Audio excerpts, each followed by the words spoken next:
तो हेलो दोस्तों, आप सभी का स्वागत है मेरे चैनल एनिमेटिक्स पे। तो आज की इस वीडियो में हम डिटेल में बात करेंगे कि केके गेंकाई, केके टोटा और केके मोरा क्या है और इन सभी में क्या डिफरेंस है। तो अब बिना टाइम वेस्ट किए चले चलते हैं वीडियो की तरफ।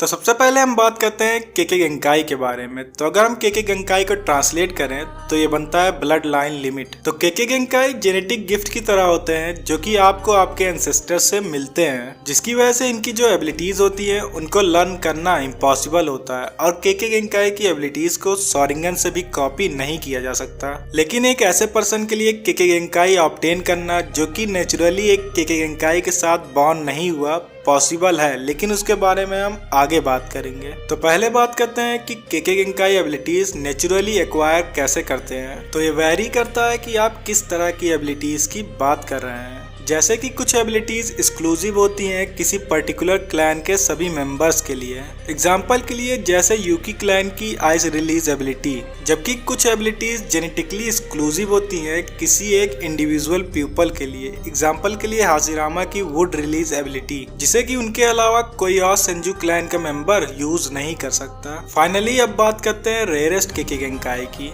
जो कि जेनेटिकली एक्सक्लूसिव होता है किसी एक क्लैन के लिए, लेकिन उसमें भी वो उस क्लैन के कुछ ही मेंबर्स को मिलता है। एग्जाम्पल के लिए कागुया क्लैन की शिकोत्सु मियाकू एबिलिटी, जो कि एक्सट्रीमली रेयर एबिलिटी है। तो अब बात करते हैं कि केके गेंकाई कितने तरह के होते हैं। तो नारुतो सीरीज में हमें 3 टाइप के केके गेंकाई देखने को मिलते हैं जो कि एक दूसरे से काफी अलग है। तो सबसे पहले टाइप की बात करें तो वह है डोजुत्सु। तो डोजुत्सु यूनिक आइज होती हैं जिनमें की स्पेशल पावर होती हैं, जैसे कि शोरिंगन, रेनेगन और ब्याकुगान। तो कुछ डोजुत्सु जैसे कि ब्याकुगान बर्थ से ही प्रेजेंट होता है, लेकिन कुछ डोजुत्सु जैसे कि शोरिंगन कुछ स्पेसिफिक कंडीशन में ही अवेक होता है। तो अब बात करते हैं सेकेंड टाइप के केके गेंकाई की, जिसे कि आप बॉडी एबिलिटी केके गेंकाई कह सकते हैं। तो इस केके गेंकाई में यूजर अपनी बॉडी को अनराइवल्ड वेज में यूज कर सकता है। एग्जाम्पल के लिए जैसे सैकॉन और यूकॉन अपनी बॉडी को मर्ज कर सकते थे, और किमीमारू की शिकोत्सु मियाकू एबिलिटी जिससे कि वो अपने बोन्स को फ्रीली मैनिपुलेट कर सकता था,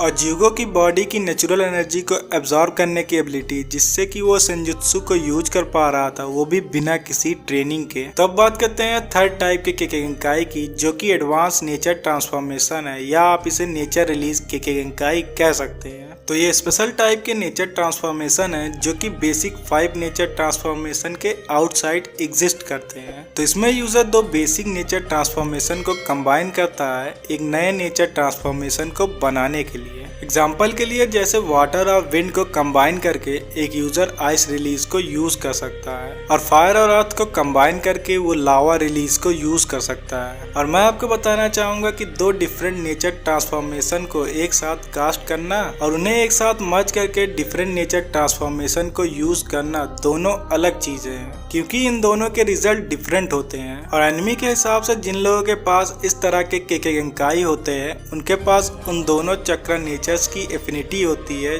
जिन्हें कि वो कंबाइन कर रहे हैं। तो अब बात करते हैं इस रूल के कुछ एक्सेप्शंस के बारे में। तो मैं आपको बताना चाहूंगा कि बहुत से नेचर रिलीज केके गेंकाई हैं जो कि बेसिक नेचर ट्रांसफॉर्मेशंस को कंबाइन करने से नहीं बनते। एग्जाम्पल के लिए जैसे ब्लेज रिलीज, जो कि एक डोजुत्सु और एक नेचर ट्रांसफॉर्मेशन केके गेंकाई दोनों है, और डार्क रिलीज और क्रिस्टल रिलीज भी इसी के एग्जाम्पल हैं। तो अब बात करते हैं कि एक यूजर कैसे ऑब्टेन कर सकता है केके गेंकाई को अगर वो नेचुरली एक केके गेंकाई के साथ बॉर्न नहीं हुआ। तो जनरली ये सर्जरी और ट्रांसप्लांट के थ्रू किया जा सकता है, जैसे शोरिंगन और ब्याकुगान जैसे डोजुत्सु को दूसरों की आंखों में ट्रांसप्लांट करना, और डोजुत्सु को ट्रांसप्लांट करना नेचर रिलीज केके गेंकाई और बॉडी रिलीज केके गेंकाई के कंपेयर में काफी ज्यादा आसान है। लेकिन उस डोजुत्सु को यूज करना जिसके साथ आप बॉर्न नहीं हुए उसके कुछ ड्रॉबैक्स भी हैं, जैसे कि ज्यादा चक्रा कंजप्शन और उस डोजुत्सु की एबिलिटीज को पूरी तरह यूज न कर पाना। और एक नेचर रिलीज केके गेंकाई गेंकाई को भी एक्वायर करना पॉसिबल है, जो कि हमें एक टेल बीस्ट के चिंचुरकी के केस में देखने को मिलता है। एग्जाम्पल के लिए जैसे गारा मैग्नेट रिलीज को यूज कर सकता है, जो कि वो इनहेरिट करता है सिकाकू से,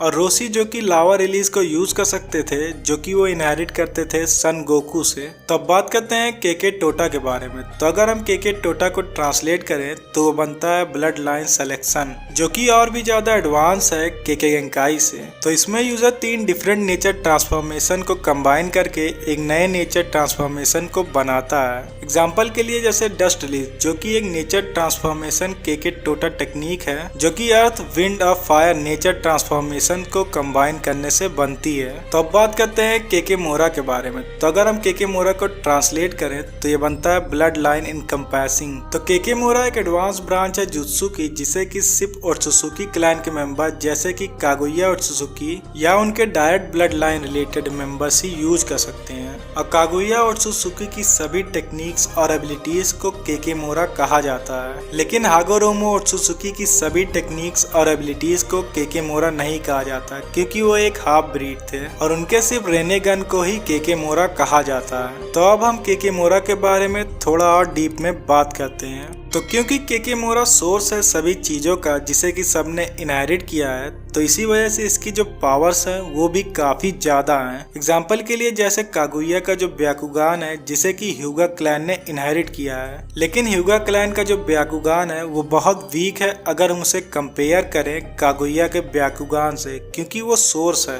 और यही सेम चीज हमें सॉरिंगन के केस में भी देखने को मिलती है। तो जो कागुया का रेने सॉरिंगन था, उसे सॉरिंगन के रूप में इनहेरिट किया उचिया क्लैन ने, लेकिन यहाँ पर भी जो कागुया का रेने सॉरिंगन है वो काफी ज्यादा पावरफुल है, क्योंकि वो सोर्स है। तो आप ये कह सकते हैं कि केके मोरा स्ट्रॉन्गेस्ट वर्जन है केके गेंकाई का, क्योंकि वो सोर्स है। तो आज की वीडियो में बस इतना ही। तो मैं उम्मीद करता हूँ कि केके गेंकाई, केके टोटा और केके मोरा से रिलेटेड जो भी डाउट्स आपके मन में थे वो अब क्लियर हो गए होंगे। तो अगर आपको ये वीडियो पसंद आई हो तो लाइक, कमेंट और चैनल को सब्सक्राइब जरूर करें। फिर मिलते हैं आपसे नेक्स्ट वीडियो में, तब तक के लिए गुड बाय।